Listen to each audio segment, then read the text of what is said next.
Buenos días, tardes y noches. Sean bienvenidos a Reseñando Ando, un espacio donde yo, Jason Farfán, compartiré con ustedes en cada ocasión, en cada encuentro, información acerca de un libro, centrándome en la trama principal para después dar una opinión sincera sobre la obra.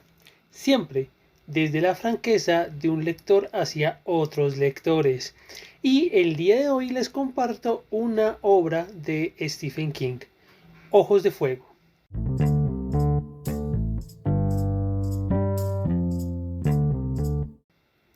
Ahora bien, hago una salvedad. Normalmente yo subo eh, reseñando ando estas reseñas en audio de libros que voy leyendo y últimamente he leído bastante de Stephen King, sigo leyéndolo, así que habrán diferentes reseñas que serán seguidas de este autor. Así que continúo. Bueno, hablar de Stephen King como autor es casi una alusión directa a la cultura pop, incluyendo por supuesto el terror, la ciencia ficción, además de diferentes manifestaciones artísticas. Pues con más, escúchese bien, de 50 novelas publicadas, que incluso la cantidad de libros, pueden llegar a 80 si sumamos recopilaciones de cuentos, cómics, y también tenemos, por supuesto, participaciones en películas y por parte de él, cameos. De hecho, hace poco vi la película de Cementerio de Animales, donde él tiene una pequeña participación. Todo esto, ya hablar de él, del nombre, hace parte de la cultura general de Occidente, por decirlo así. Ahora bien, como todo buen artista, y más con el ritmo de escritura que tiene, pues ha llegado en su mejor momento hasta publicar 3 libros en un año, o sea, eso es una locura. Hay obras que son más reconocidas que otras. Por ejemplo, El payaso Pennywise. Ya muchos lo reconocerán, que se basa, o que está incluido, y de allí se basa la película, en la obra It. En español se ha traducido como eso, o en la adaptación de la serie, o La Cosa. Hay que tener en cuenta que, por supuesto, las obras de King, como cualquier otro autor, también están basadas en hechos reales o en personajes de la vida real. Y el payaso Pennywise tiene como origen o referencia un hombre que se llamó John Wayne Gacy o Pogo el payaso. Una cosa súper interesante a nivel de asesinos, pero bueno, hasta ahí continúo. De ahí podríamos nombrar otras obras bastante conocidas. Su primera publicación, Carrie. También otro personaje, Jack Torrance, de El Resplandor. Y su famoso Here's Johnny, que hizo Jack Nicholson en la adaptación de la pantalla grande. Que incluso hay memes actualmente. Salen muy seguidos, los puedes ver a veces. De este hombre que mete la cara a través de una puerta que rompe con un hacha y una mujer de fondo gritando de terror. Pero como nombré anteriormente, no solo es un referente de terror, sino también de la ciencia ficción. Aunque por supuesto varios géneros que él escribe pueden colindar uno con otros y dan buenos resultados. Y creo que en esta ocasión Ojos de Fuego es uno de esos libros que eh, digamos que pasa o tiene esto, colinda de un género a otro de manera muy satisfactoria. Bueno, Hojas de Fuego abre con la persecución en Nueva York. ¿Y quién está huyendo? Bueno, un padre con su pequeña hija. Por sus respectivos nombres, el hombre, Andy McGee, y su hija Charlie. Andy es profesor de Universidad de Ohio y que se ha visto en esos momentos, pues obviamente en la necesidad de huir con su hija. Pero, ¿de quiénes huyen? ¿Cuál es la razón? Por ahora, quienes lo siguen son unos hombres vestidos de negro. Ya saben, todo un clásico. y que responden a una agencia gubernamental llamada La Tienda.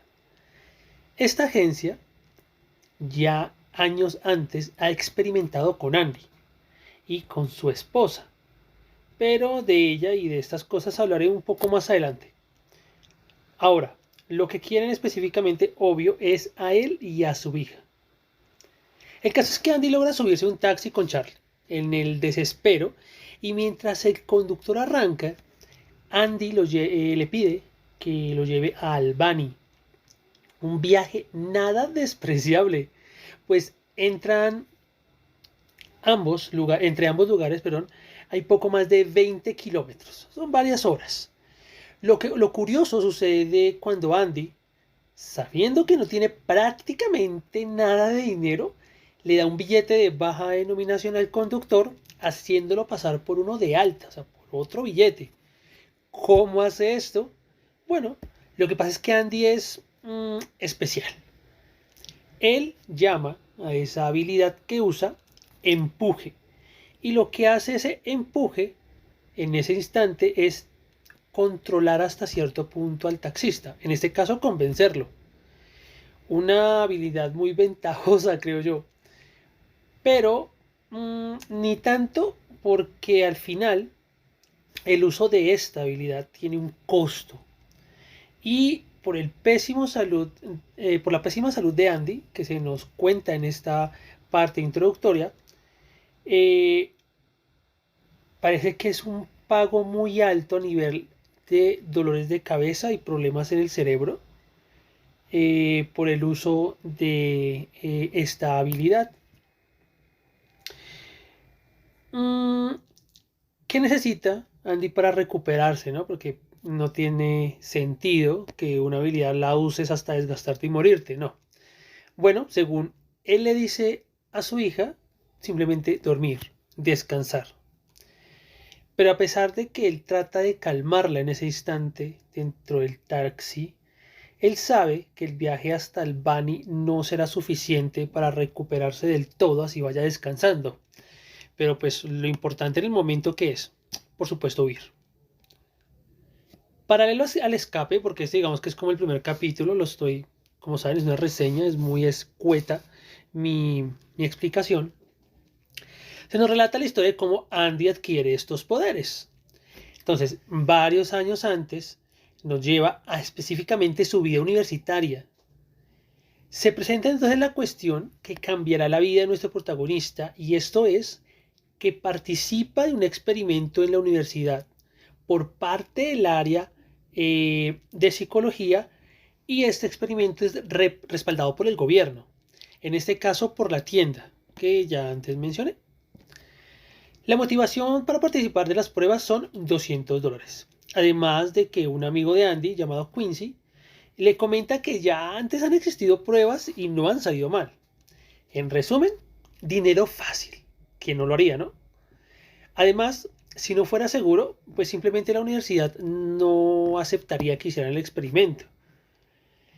Bueno, este experimento es liderado por un doctor de apellido Wanless, un hombre excéntrico con toda la pinta también clásica, al igual que los hombres de negro, del loco científico tradicional. Pero aún así es de confianza a nivel del área de psicología de la universidad, pues al llevar a cabo diferentes pruebas, esto pues significa para la institución que, por supuesto, presupuesto, ¿no? Entonces, la vida de Andy en este experimento no solo cambiará por la prueba, eh, que tiene valga nombrar por punto de inflexión el uso de una sustancia nombrada como lote 6, sino porque antes de escribirse directamente la prueba que va a presentar, conoce a una mujer, Victoria Tomlinson, que de cariño se le conocerá como Vicky, quien se convertirá en su futura esposa y será la madre de Rachel. Listo. Entonces, de vuelta al presente, cuando conocemos estos antecedentes, tenemos a Andy y a su pequeña ya en el aeropuerto. Él, mientras toma un descanso más para poder reponer la energía que le ha costado todo el uso de su habilidad, le encomendará un trabajo a su hija. Ese trabajo consiste en conseguir lo más discreta posible dinero. Así nos enteramos que, como era de esperarse, Rachel también es especial y tiene habilidades que pues uno entenderá que deben ser similares a las de su padre. Pero hay algo más, algo que podemos tomar de entrada como que es peligroso, o al menos eso es lo que se insinúa continuamente.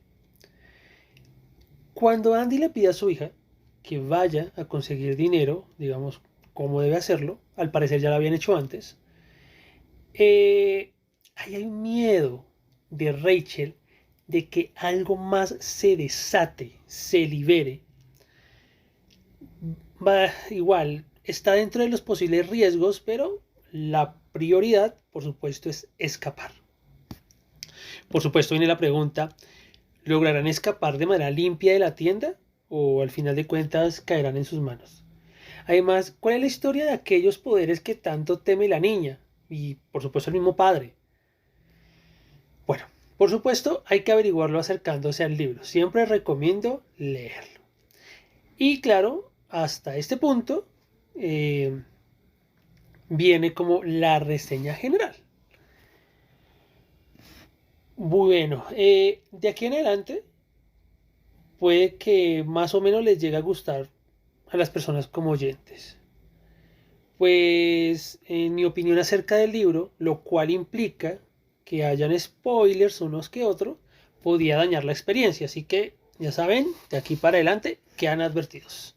No diré todo el contenido del libro, pero sí cositas que pueden ser interesantes y que pues, pueden dañar la experiencia. Aunque, entre, digamos, paréntesis, digo, a mí a veces no me importan mucho los spoilers, a veces ni siquiera cuando mueren o viven personajes porque la experiencia de leer el libro es muy diferente, incluso cuando te cuentan el final de una película, tal vez para lectores tradicionales, que, ay no, termina la trama de tal manera, bueno, cómo se llegó allá y cosas más interesantes de cómo está escrito el libro y si es bueno o malo para haber llegado a esa conclusión. Entonces, en este caso, hay cositas que podrían dañar la experiencia si pues eres de las personas que se reserva mucho la lectura del libro. Bueno, siempre es un poco intimidante dar una opinión sincera sobre las obras de Stephen King. Esto es muy personal. Aunque no tanto cuando tenemos en cuenta que esta se puede considerar algo así como una obra media. Ojos de Fuego no es tan desconocida como sus libros de cuentos, más o menos del tipo, yo que sé, Las Cuatro Estaciones.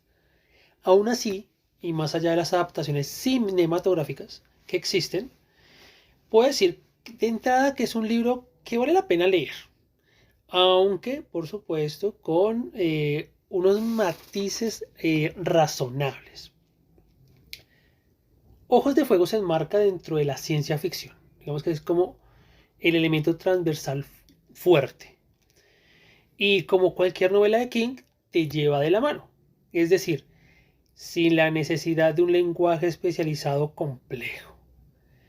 Si hay de entrada una dificultad en cuanto a recomendar la novela a un grupo específico de lectores. Si me hago entender, entonces, como todo libro de King, no necesitas tener un léxico amplio, no vas a tener la dificultad, yo que sé, de leer ciertos cuentos de Borges, de leer un Mircea Cartarescu, no, es una cosa sencillísima, pero al mismo tiempo tiene elementos que hace que no se sepa hacia quién va dirigido el libro. Si es que va dirigido a algún grupo específico, a algún nicho, porque pues hay autores que escriben para sí mismos y si les gusta, bien, y si no le gusta al público, pues mal. Pero yo creo que King es bastante libre y no piensa a veces mucho en el público, más allá de libros de cuentos, o bueno, libros más de fantasía como Los Ojos del Dragón. Pero bueno, ese es otro tema. Entonces, retomo, no sé hacia dónde va, a quién va dirigido, pero ¿por qué? Resumamos el argumento del libro en pocas líneas.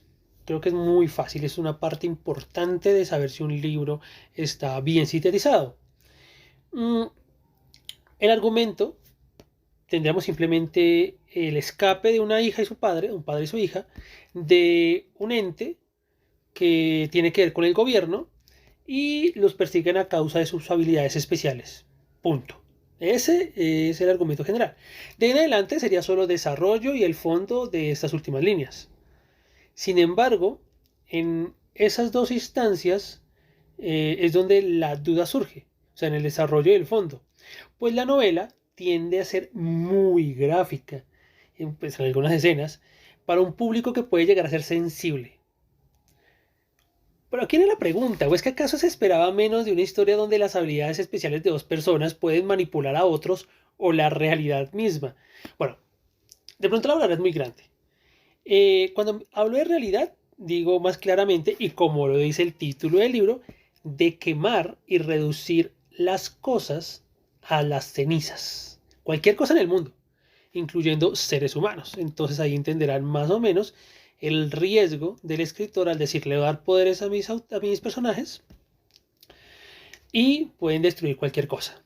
Pero bueno, esas escenas como tal son contadas, claro está, son pasajes donde suceden cosas que pueden llegar a ser desagradables para unos, pero no muy desagradables para otros, pero son tan bien escritas y tan puntuales que no solamente se sienten muy pertinentes, sino que se te clavan en la memoria. Bueno, para dar un ejemplo, como nombré anteriormente, cuando se habla de la esposa de Andy, de Vicky, solamente ella aparece en la novela en retrospectiva, como un recuerdo o como el trasfondo para entender cómo él adquirió los poderes y cómo fue el desarrollo o la vivencia de su hija hasta ese momento. Igual, ya nos imaginamos desde el principio, sin necesidad de que lo explique el escritor, eh, que la esposa de Andy y madre de Rachel está muerta. ¿Sí? Pero el problema no es que esté muerta, sino la manera tan enfermiza en que terminó el cuerpo de la mujer. Esa imagen que nos muestra el autor de qué hace exactamente o qué se puede deducir que hizo la tienda con ella, no solamente es fuerte al imaginártelo y no aparece en la película, al menos no la antigua, creo que hay una de 2009 donde Andy lo interpreta, 2019, perdón, donde Andy lo interpreta Zac Efron, si no estoy mal. Y es que son tan gráficas que no lo vas a ver en la película, entonces en el libro sí está. Y aparte, eh, esa imagen tan enfermiza del cuerpo de su esposa Andy la tendrá continuamente en la cabeza, será recurrente para tener motivación frente a los obstáculos que se le van presentando. Entonces, sí, en el libro tenemos una cantidad generosa de muertes y las cuales variarán según lo avanzado de la historia. Es decir, para los que les gusta un poquito la muerte y la parte como fuerte o como dije, muy gráfica, esos pedacitos les va a encantar. Sumemos a esto que me encontré con el deseo de que la pequeña Rachel desatara toda su ira, ¿sí? Si tiene tanto poder, quiero que destruyas a todos esos desgraciados, a los malos, por decirlo así. Deseo personal que parece que compartían otros participantes de la lectura conjunta, pero que afortunadamente, y esto es por experiencia de la pluma del autor, King maneja con la debida precaución. Por ello, esos momentos como de venganza, ¿no? Eh, los da eh, en la debida medida. Hasta aquí todo parece bien, ¿no? Pero hay algo, mal con, algo malo con esta novela, pues por supuesto, ninguna novela es perfecta. Eh, si hay algo que me incomoda de la obra, es el antagonista principal. Por un lado, tenemos al Cap o Capitán Hollister, quien es el hombre que se muestra como cabeza de la tienda. También están los científicos, como el anterior nombrado Wandless, y habrá dos más. Pero el malo, malo re malo, el verdadero némesis de esta novela, es un hombre que se llama John Reinbeard. ¿Listo? Este es un Cherokee que sirve como mercenario para la tienda cada vez que la tienda lo necesita y que tiene como trasfondo ser un veterano de la guerra de Vietnam. No solo es alto, moreno, sino que impone una presencia fuerte con diversas cicatrices que le han marcado el rostro para toda la vida. A esto se suma que es un estratega de miedo. Y si él se propone algo, lo consigue intimidando a otros, no solamente con su apariencia, sino con su fuerza. Bueno, y con todo lo, digamos, ese poder psicológico que tiene para convencer, extorsionar a otros, haciéndose pasar, bueno, desde el malo malote hasta una persona realmente inocente. O sea, es un amo en diferentes áreas, sin duda alguna. Bueno, a él se le encomienda el trabajo de ir por Rachel. Pero, ¿por qué no me termina de cuadrar este personaje? A ver, hay que tener en cuenta que la motivación de Reinbeard para ir detrás del Rachel, más allá de la mera captura que le encomiendan, es difícil de entender o digerir al principio. Digamos que la muerte es su finalidad. Entonces es un veterano de guerra, ha visto morir gente, ha matado gente, también como mercenario, pero él desea como la muerte para sí mismo, es decir, a lo largo que se nos va mostrando el personaje y se va desenvolviendo, la muerte tiene un aspecto tanto ético como estético, un aspecto moral, siempre para sus propios intereses. Y es lo que de pronto puede eh, chocar con el lector si no está acostumbrado a este tipo de concepciones en donde un ser desea una muerte o desea una muerte bella o una muerte que valga la pena. Esto es difícil de digerir, tal vez porque normalmente no, la gente cuando piensa en la muerte se habla más de temas delicados como depresión, ansiedad, tristeza, abandono, y no por el hecho de que he logrado tanto en mi vida y tengo a pesar de que tanto recorrido, que la vida no significa nada más para mí, porque puedo hacerlo todo, digamos, dentro del rango de tus objetivos, y entonces pues lo único que me queda que es morir, pero no puedo morir de cualquier forma, tengo que morir bien. Entonces, eh, ahí viene otro elemento de de este personaje, y es que todo villano tiene un miedo, al menos cuando son retratados como netamente humanos, y son miedos razonables. El miedo que lo paraliza, que lo atrapa y lo pone a temblar, y que aparte de ese miedo lo usa para llevar a cabo parte de su treta en determinado punto de la novela, no deja de ser poco creíble. Y pues no nombraré de qué se trata, espero que puedan abordar la novela. Pero de hecho, esa estrategia del villano con un miedo inimaginable, que bien puede funcionar, por supuesto,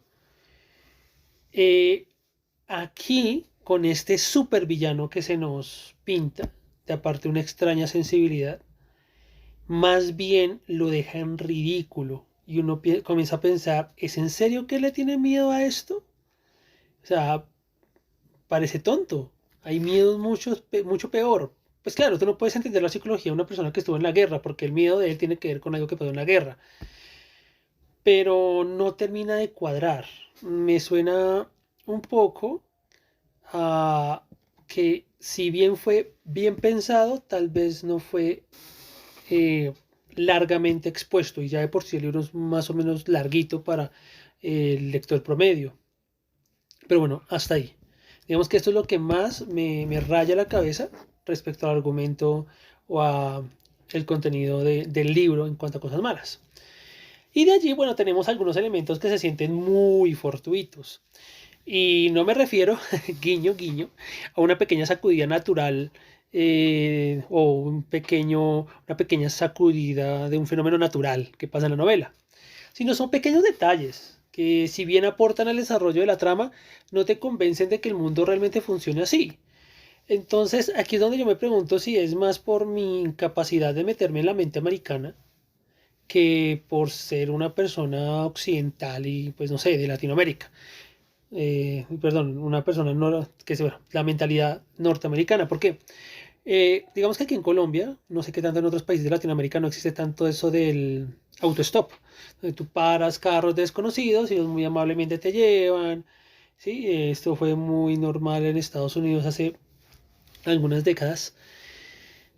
Pero aquí tenemos varias escenas de autostop y en una donde a ellos los beneficia, a Andy y a Rachel en su escape, no me termina de convencer la razón de la persona de por qué los recogió. Simplemente suena tan Deus ex machina, tan de por qué tocó, que no me convenció. Ya la historia que se desarrolla con estas otras personas ya es otra cosa que sí me gustó, pero pues dejémoslo hasta ahí.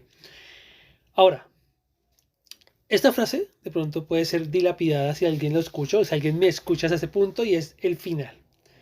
El final es solo un final, así que no encuentro otra forma de definirlo. ¿Por qué? Es que no hay nada, no hay que ir más allá, simplemente la novela termina y ya. Y eso es algo que pasa con King muchas veces, y es que, a diferencia, voy a decirlo acá, algunas novelas que he leído de él, como It, como La Milla Verde, 22 11 63, aunque bueno, ese más o menos, los finales cierran bastante. Aquí no. Aquí el final es totalmente abierto, un tanto escueto, pero creo que la novela, efectivamente, si lo piensas como si fueras un escritor, no va para más. Así que es tan extraño este final, por decirlo de alguna manera, por el hecho de que parece que el gobierno o la tienda siempre va a ganar y no va a haber salida para nuestros protagonistas. O por el contrario, que daba la especulación de que puede pasar muchas cosas más teniendo en cuenta los poderes de Rachel. Entonces, es un final, vuelvo y digo que simplemente es un final y ya. Pero bueno, hasta este punto. ¿Desalentadora la novela? Bueno, no lo creo. Más bien es simplemente la sinceridad. Como siempre le he dicho, este es un podcast de lector para lectores. Tratar de no ser tan especializado. Y porque a pesar de todo es una novela muy entretenida, que recomiendo a varias personas, tanto los que ya han iniciado en King por algún lado, o sea, en obras tan increíbles como Misery, en algún momento la traeré, ya tendría que leerla de nuevo y sería mi segunda lectura, como a los que gozan de leer ciencia ficción y quieren algo menos complejo, algo menos acerca de viajes temporales y sobre las dimensiones, porque digamos, eh, El viaje en el tiempo es un libro pequeño, pero al principio es un poco complejo. Eh, y además que el libro se esfuerza lo mejor posible por fundamentar todas sus dinámicas, la de los poderes, la de la persecución y demás. Así que, por supuesto, recomiendo este libro para leerlo. Es un libro palomero, si lo quieres ver ahí, como también un libro que te da herramientas para entender cómo es Stephen King a nivel al menos de estas obras intermedias, como dije, más o menos. Maneja un limitado número de personajes dentro de un espacio muy controlado, lo cual nos dice mucho de la maestría del autor. Así que bueno, esta es mi reseña por el día de hoy. No queda más por recordarles que si les ha gustado este podcast, por favor, pues pueden seguirme, depende de la plataforma, darle like, me gusta, corazoncito, lo que sea. Y por supuesto compartir. También me pueden seguir en mis redes sociales personales, que en Instagram estoy como @rinkensan89, Y en mi blog está la reseña escrita, en donde hay algunos datos de más, otros de menos, que se pueden complementar, tanto el podcast como la reseña escrita, en reikebooks.blogspot.com. Así que bueno, yo soy Jason, muchísimas gracias y hasta la próxima, que tengan felices lecturas.